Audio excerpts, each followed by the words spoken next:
झोपडपट्टीमुक्त मुंबईसाठी एकर व त्यापेक्षा 50 मोठ्या खासगी शासकीय निमशासकीय जमिनीवर क्लस्टर रिडेव्हलपमेंट प्रकल्प राबवण्यात येणार आहे. छोट्या SRA प्रकल्पांऐवजी संपूर्ण परिसराचा कायापालट करण्यासाठी ही योजना असेल. पहिल्या टप्प्यात 17 प्रकल्पांची निवड करण्यात आल्याची घोषणा उपमुख्यमंत्री एकनाथ शिंदे यांनी शनिवारी विधान परिषदेत निवेदनाद्वारे केली. राज्य मंत्रिमंडळाने 7 ऑक्टोबर 2025 रोजी या महत्त्वाकांक्षी योजनेला मान्यता दिली, तर 13 नोव्हेंबर 2025 रोजी याचा शासन निर्णय जारी करण्यात आल्याचे सांगून शिंदे म्हणाले, MMRDA, CIDCO, MIDC, MSRDC, Madha व मुंबई महापालिका या शासकीय संस्थांच्या वतीने जॉईंट व्हेंचर तत्वावर हे प्रकल्प उभारले जाणार असून जलद गतीने पूर्ण होण्यासाठी राज्य शासनाने पुढाकार घेतला आहे.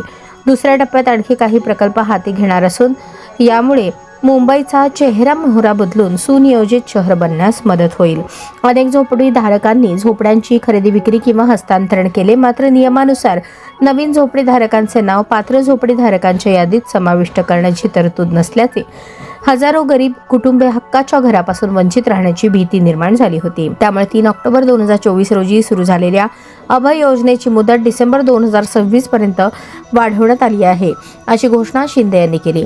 झोपडपट्टी पुनर्विकासाशी संबंधित संख्या प्रलंबित 2903 प्रकरणांचा जलद निपटारा करण्यासाठी APX ग्रीव्हन्स रिड्रेसल कमिटीची संख्या वाढवण्याचा निर्णय घेण्यात आला आहे. तर मुंबई पोलिसांच्या लीज प्लॉटर कर्मचाऱ्यांनी बांधलेल्या घरांसाठी नवी योजना आणण्याचे निर्देश पालिकेला दिले आहेत, असेही शिंदे यांनी सांगितले. या 17 ठिकाणांची निवड पहिल्या टप्प्यात मुंबईतील अँटॉप हिल, कृष्णानगर, चेंबूर, बोरिवली, गोवर्धन नगर, दहिसर, ओशिवरा, गोरेगाव, चिता कॅम्प, ट्रॉम्बे, चेंबूर, वाघेनगर, विक्रोळी पार्कसाईड, भांडूप येथील 17 ठिकाणांची निवड करण्यात आली आहे.